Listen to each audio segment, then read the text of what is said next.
ওরে বাবা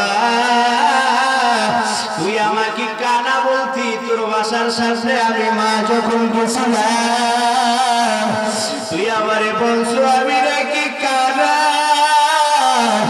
আমার একটা চক্ষু নাই, আমার দেখতে ভালো দেখা যায় না।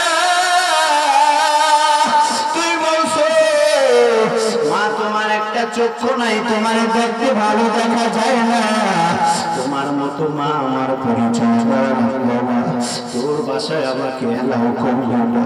ওরে বাবা তুই শোন, তোর এই চোখটা আমার চক্ষুটা কি হয়েছে কাহিনী তো বলো না।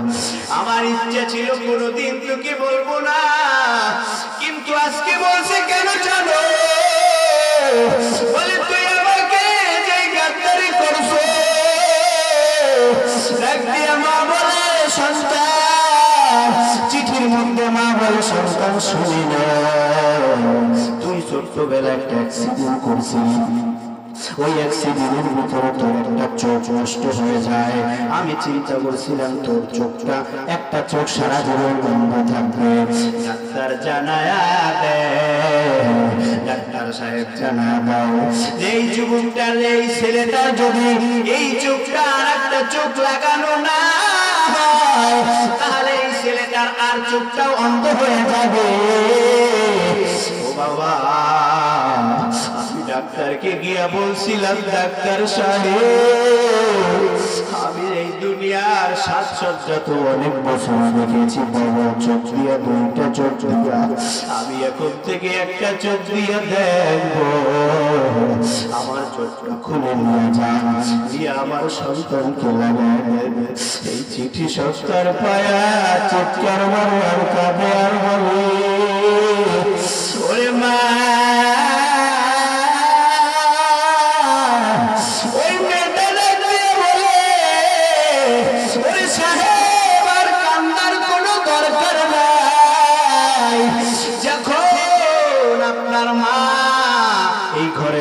আপনার মা সুস্থ হয়ে পড়া গেল, আমি তার খেদমত করতাম, তার জবানে 24টা ঘন্টাই শুধু আপনার কথা।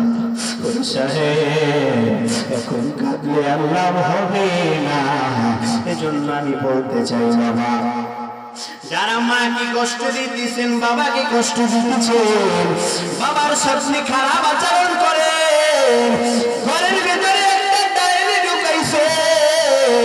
একটা মহিলা ঢুকাইছেন স্ত্রীর পরামর্শ পাইয়া ভাইয়া আপনি খারাপ আচরণ মায়ের সাথে করে দেন, বাবার সাথেও খারাপ আচরণ করবেন।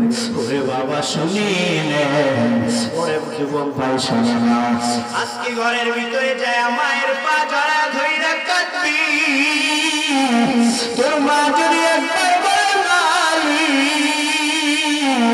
আমার সন্তানরে তুমি বড় বানায় দাও, তোমার দেখবা দোয়া কবুল হয়ে গেছে, তুমি যে কোন লাইনে বড় হয়ে যাবা বলে দাও। আর একবার যদি মা বলে আল্লাহ আমার সন্তান তো আমাকে কষ্ট দেয়,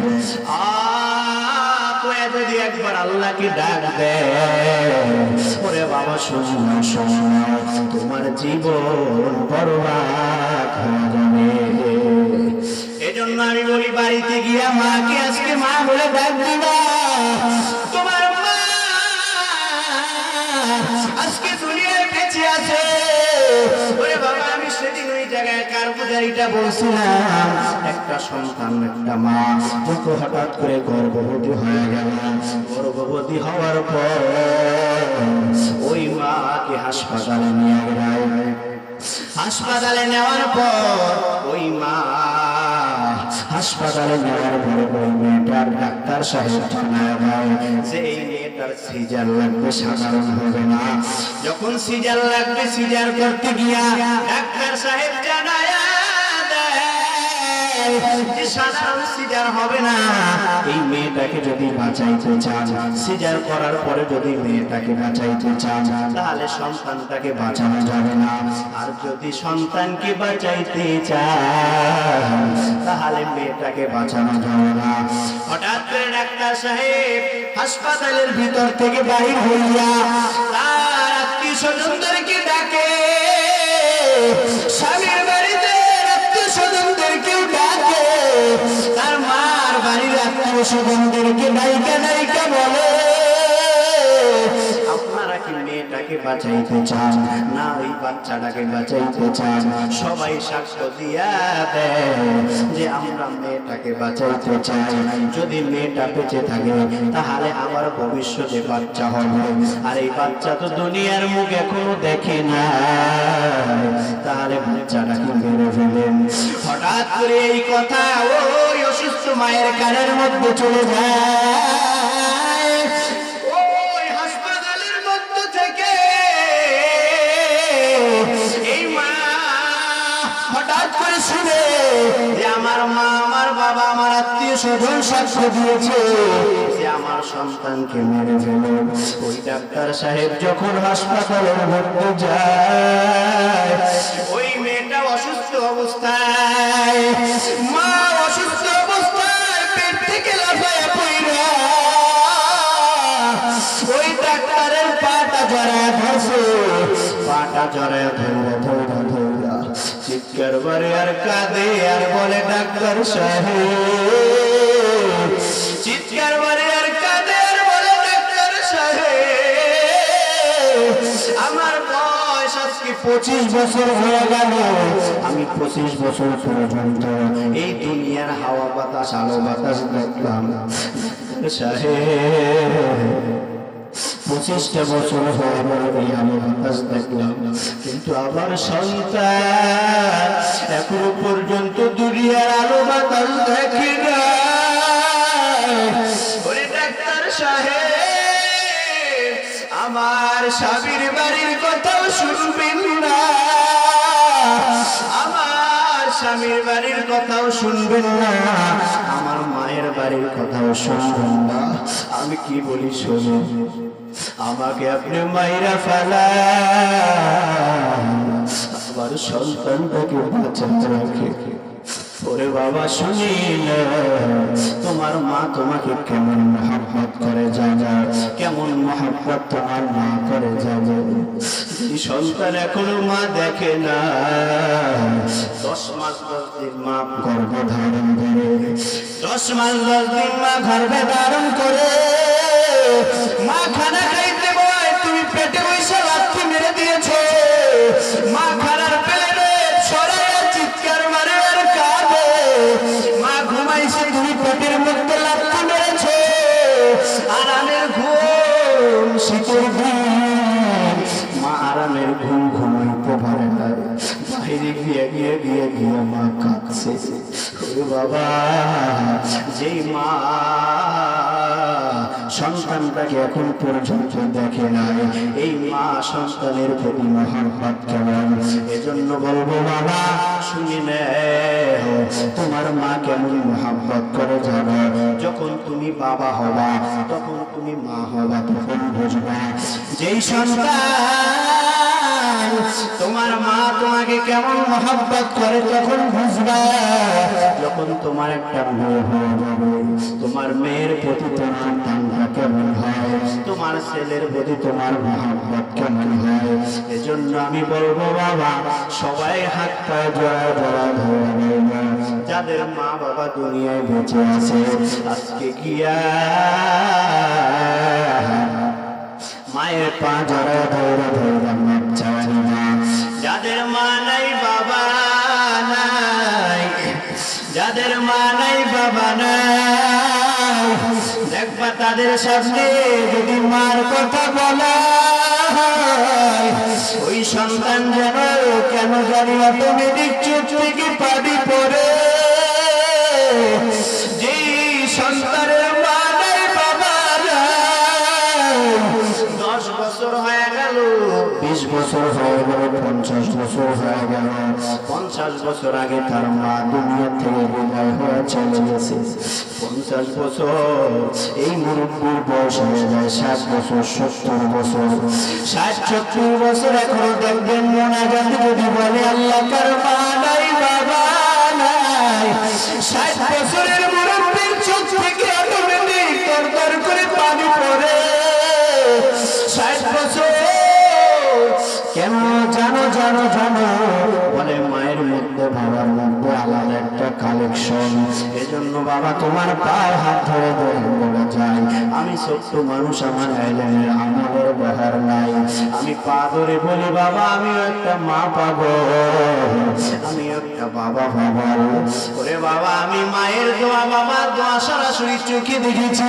ওরে যুবক, আমার মতো ছোট্ট মানুষ কেউ যে আল্লাহ এই জায়গায় কথা বলাইবে আমি চিনতাম না, আমার সেরকম যোগ্যতাও নাই।